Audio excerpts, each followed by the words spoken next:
come here. Do you want to know my deepest, darkest, spiciest secrets? My favorite places to do the deed? In the comfort of my own home, with the blinds closed. And by do the deed, I mean play Cruelty Squad. Y'all think I'm having sex? I don't even know the meaning of the word.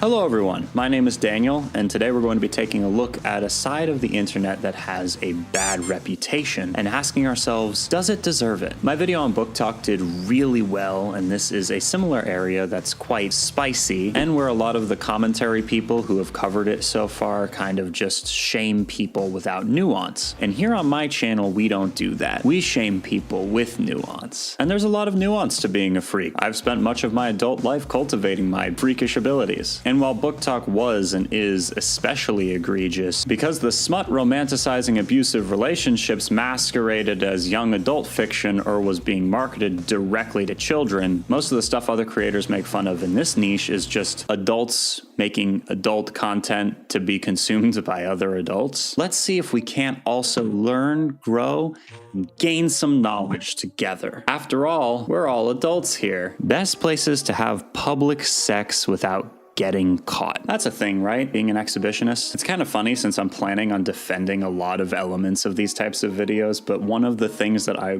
planned on like taking issue with was the whole concept of kink in public spaces, specifically when you're around other people, because consent doesn't just go both ways, it goes all the ways. I consent. Isn't there someone you forgot to ask? Like all the fucking people in this mall, in a public restroom, in a car, at an uncompleted or abandoned building? What the hell? I mean, there's no people there, but the black mold and brain-eating amoeba might have something to say about your lungs and, well, obviously your brain. What else we've got? In an elevator. I say that if you can do the deed in the time it takes for an elevator to go from one floor to another, then you're a national hero. On a rooftop. In the mouth of an eldritch beast? This one I think has real merit as a sexy sex time location. Just all the squishing around down there. It sounds great, and this bit has been going on for too long. Moving on. Normal girls, I like being choked. Me with my forced breeding kink. I know this says forced breeding, but I find it really funny just how much emphasis is placed on having conventional, unprotected sex as kink. I know I'm really oversimplifying it, but even just a couple hundred years ago, there wasn't many other widely known or available options. Would you like to have sex with me? You're gonna put your you-know-what in my you-know-where? So kinky. I also know the breeding kink generally has nothing to do with actually getting pregnant. It's just the way that it's described is so unintentionally funny to me. Also, look at the way this idea is framed. It's not just, I like this thing, it's other girls are dumb because they like being choked. Not me though. I'm not vanilla. Gross. Being vanilla is okay. Why is everything a competition now? Wow, I sure do love apples. You silly dum-dum. I love eating apples 1,000,000 times more than you. That's why I'm going to eat 1,000,000 apples. No! Oh my god, he's eating 1,000,000 apples! No! Seriously though, as someone who's been involved in various kink communities on the internet for the past multiple years, can we stop shaming people who have vanilla interests? It's getting incredibly annoying. No one thinks you're special because you like getting handcuffed, unless of course you're a robber, because then it's a win-win. If you escape, you get lots of money because you robbed something, but if you get caught, then you'll probably like start moaning because you like being in handcuffs. And I think that's pretty special. Now, if you'll excuse me, I need to go fill out an application to become a robber. My partner's sneaking up behind me and dragging a knife up my back. What? No. No! Have you heard of a fucking diary? I know. I just had a super explicit sexual experience. That was fun. Now what? Time to tell TikTok. When they think they're safe because we're at a family function, and he taps his shoulder and drags her away. Imagine you're at a family gathering and you see your weird uncle like winking and making little hand symbols to his girlfriend, and you're left there standing talking about football or Marvel or whatever it is you normies talk about as you can hear the creaking coming from inside.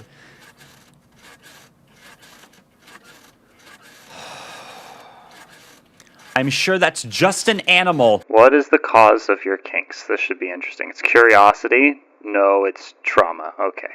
Look, I'm gonna be straight with you, something I don't often do, but I hate this narrative. The idea that enjoyment of alternative or spicy stuff is inherently rooted in trauma is reductive and harmful and stupid.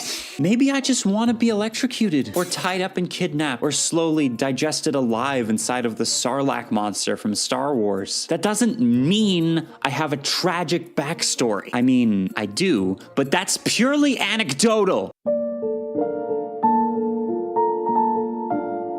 To be serious, scientifically speaking, and just from my own experience, there are many, many cases where trauma is the thing that kind of informs or forms your kinks. I just don't think that it should be assumed as the default reasoning. I think there are a lot of people who are just into stuff that they find interesting, and it has nothing to do with trauma. That's just a theory, though. A kink theory. Dressing room now. No, this is just book talk again. I can't do this. I can't go back.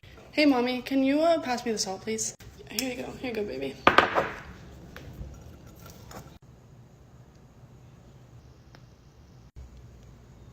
What the f- Freud would like a word. Imagine actually calling your partner mommy or daddy in front of your parents, though. Like, honestly, what a power move. You've been fucking replaced. Now we've set the stage for exhibitionism, the kink where you like showing off or being shown off. Just kidding, quite the opposite, really. I want to discuss public spaces and how comfortable people online, especially the influencer types, have gotten with taking explicit activity out of the bedroom and into, let's just say, pulling a random example from a hat, Home Depot. Doxy Carter recently made a video on Kinktok, and she showcases a creator who's a big part of why I've been wanting to make this video for a while. This is Eve Iris. Let's take a gander at some of her content.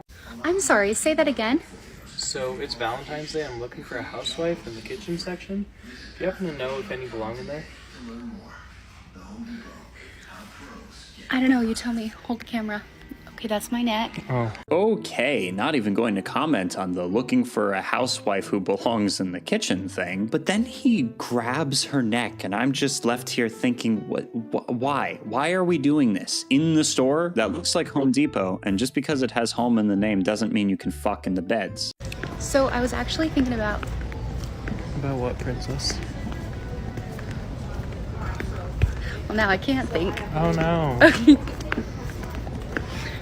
Thinking about what, princess? How cool 4chan is? Or how happy you are to know the greatest Discord modder on earth? They're not even in one of the aisles of Walmart. He's grabbing her by the throat in the big fucking open exposed part. Okay, phone down for a second. Quick story. When I was a kid, we were parked outside of a Target and my parents left me and my sister in the car while they went in. A couple came outside and right next to our car, this girl starts grinding on this dude and they start, passionately making out. This was years ago, and I still pretty vividly remember it. There's nothing wrong with being an openly sexual person, but consent is the minimum consideration, and that includes everyone. There were even worse TikToks of people getting freaky in public, but I feel kind of weird showing them in a YouTube video. You're just gonna have to take my word for it, and honestly, if you're watching this video, you've probably already seen similar stuff. It's borderline harassing strangers to do this too. Like, come on, I know this side of the community can do better than this. And also, I implore people to realize that this side of the community is not representative of 99% of it. So much of BDSM culture revolves around consent and boundaries and establishing trust and understanding the other person or people on a very deep level. And I can't help but expect more than this. I'm not angry with you. I'm just disappointed. Yeah. Hey guys, I lost over 300 pounds, and here are some things at the grocery store that I would not buy. Fruity Pebbles substrate. This is actually for animals and probably not the best to eat, even though it looks pretty good. I've got an idea. What? We should get this. Why? I think you know why. We don't have an animal. No, but you can be my small pet. Anyways, moving on.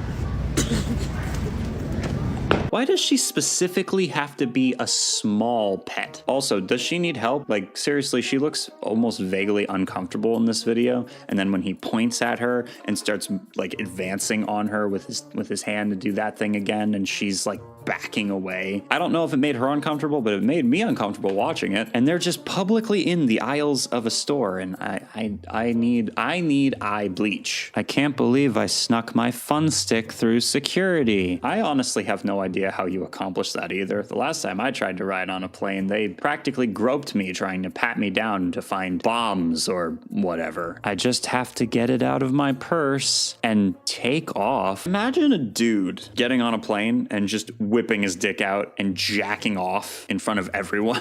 Jesus Christ. Maybe let's not masturbate next to the child who's been screaming for an hour and a half now, or the poor elderly man who's trying really hard to read his favorite romance novel, Pride and Prejudice, in the next seat over. In the same vein here, we have someone using a remote-controlled vibration device on their partner while they're both out and about getting groceries. Okay, I think that's about as much as I can take. No, take it deeper. Good job. Keep going. No. Keep No! going. You've got to help me. Don't subscribe. Don't even watch this video. Go back in time and unwatch the video, okay? I don't know how you're gonna do it. You're gonna figure it out. Please, for the love of all that is holy, if this video does well, I'm gonna have to do this again. Do you want to subject me to this torture? My innocence is a finite concept. Don't make me come back and have to make more sex show. Come back like back shots. No, you see? This is what they want. This is all the work of Dark Reunion. Dark Reunion's trying to destroy my innocence.